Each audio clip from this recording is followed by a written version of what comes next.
Ahora nada, ¿no? Ninguna Sí, pero tenía que tener rematado en media hora, pero me lié porque había tantas gente. Con primo, sí, claro. Que tal, hoy non me puderon chegar, que tivemos aí unha movida, que non se nos levantou a tenda con el povento. Sabemos cómo es. Sí, claro, van de tendas. Van de compras, todo. Hacían algo de casa. Está guay. No, claro, está muy guay. Planteándote un folleto, ¿sabes?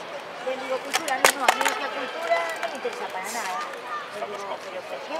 Para un palo, ¿no? Pero aún así a poco me quedo, ¿por qué? Porque no, a mí me argumentas esto. Todo folleto de San Juan. Bueno, ya no,